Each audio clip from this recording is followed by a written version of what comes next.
Ho'p, biz ko'pya olgan mana shu tsokol qavatimiz, tsokol, ya'ni bu beton quygan joyimizdan yana bitta ko'pya olamiz. Ko'pya olamiz, unutmaslik kerak.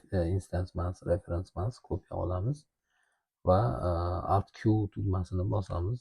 Izolировать qilib alohida o'zini olib olamizda bunga qayta ishlov beramiz. Extrude hozircha turib tursin. Editable spline qismiga o'tamiz. Vertexlarimizni olamizda. Bu vertexlarimizni biz nima qilamiz? Ikkisini ham udalить qilamiz. Move ish quroliga o'tib belgilab, umuman hammasini belgilab cornerni olaylik. Bizda plastik ahamiyatga ega bo'lgan hech qanaqa chizig'imiz yo'q. Shuning uchun biz buni shunaqangi ko'rinishga keltirib olamizda. X o'qiga nisbatan demak minusga bizda 50 santimetr 50 millimetrdan demak chetga chiqargan edik. Endi yana bunga 650 dan qo'shamiz. 650 tomonga x o'qimizga nisbatan 650 yana, ya'ni kozirok ayvonchani hosil qilib olishimiz kerak. Tom yopmamiz uchun y o'qiga nisbatan 650, bu yerda ham x o'qiga nisbatan 650 minusga bu yerda ham pastki qismini minus 650 kengaytirib oldik. Va natijada bizda quyidagicha mana shunaqangi shakl hosil bo'ldi. Hajm kechirasizlar. Xo'p, endi biz buni perspektiv oynaga o'tamizda. Xo'p, buni yuqoriga mana ko'tarib olamiz. Mana bu yerdagi z o'qiga nisbatan bundan ko'tarib olamiz. Hozircha yuqoriroqqa ko'tarib oldikda. Endi oldin aytib o'tganimdek F5 X o'qi faollashadi, F6 Y o'qi, F7 Z o'qi faollashadi. Bizda привязкаlar, ya'ni snapslar ulangan, faol. Bularni Z o'qiga nisbatan mana bu joyga olib kelib qo'ydik. Mana shunaqangi ko'rinishga ega bo'ldi va uni balandligini aytaylik 100. Ya'ni 10 santimetr holatda mana ayvoncha hosil qilib olganmiz. Kozirok deb yurityapmiz. Mana bu kichik kirib chiqqan devorimizni mana shu joyda biz yaxlit qilib yopib oldik. Kozirogini tomini va e'tibor berayotgan bo'lsak, mana bu qismi qolib ketib qolibdi. Buni o'zini keyin Y o'qiga nisbatan yana 650 yozib chiqarib oldik. Qiymat berib, mana buni balandligini aniqlashtirib oldik, aylanib ko'rib. Endi buni mana shu turishida control editable poly holatiga o'tkazamiz va polyni belgilaymiz. Yuqorida belgilaymizda endi extrude beramiz. Polyni poligonallik holatida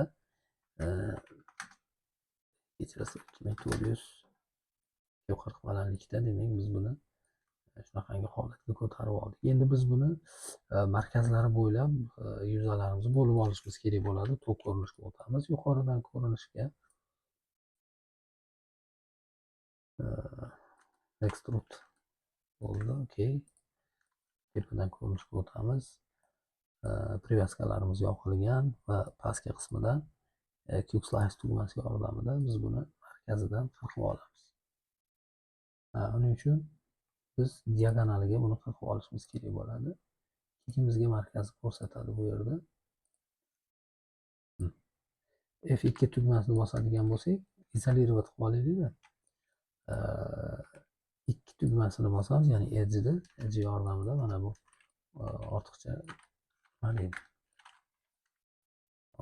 o'sha edgelarni, ya'ni chiziqlarni olib tashladik. Bu yerda vertexlarni ham olishga urinib ko'ramiz. Agar o'zgarib ketib qolsa olmaymiz. Demak, o'zgarmadi, yaxshi. Xo'p, mana shunday qirqib oldik markazdan. Endi keyingi ishimiz nimadan iborat bo'ladi bizda? Mana bu chetlardan belgilaymiz. Mana bu yerda ham markaz qolishi kerak. Hushyor bo'lamiz markazga. Markazdagi chiziqlarni belgilamasligimiz kerak bo'ladi. Mana chetlarini, qirralarini belgilab oldik va buni pastga olib tushib, mana bu qismga qo'yamiz. Natijada quyidagicha tom hosil bo'ldi bizda.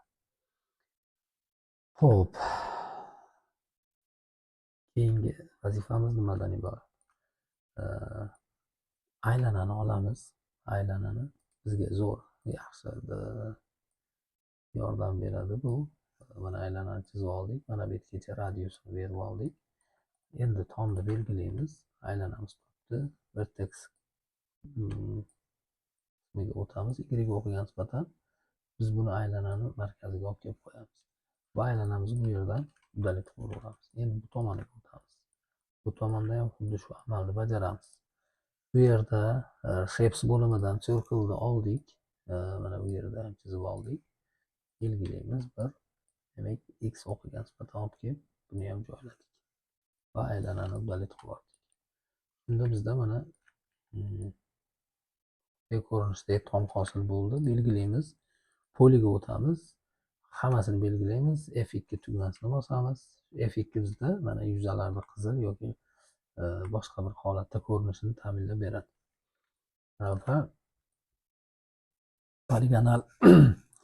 poligonallik sozlamalarida biz pastroqqa tushamizda bu yerda clear all, ya'ni mana bu polygonal smoothing groups, smooth degani yumshatmoq degani, buni guruhida demak clear all tugmasini bosib qo'yamiz. Bir marotaba bo'ldi chiqamiz va izolировать holatida, ya'ni buni qo'yib yuboramiz. Mana natijada bizda quyidagi ko'rinishda tom hosil bo'ladi.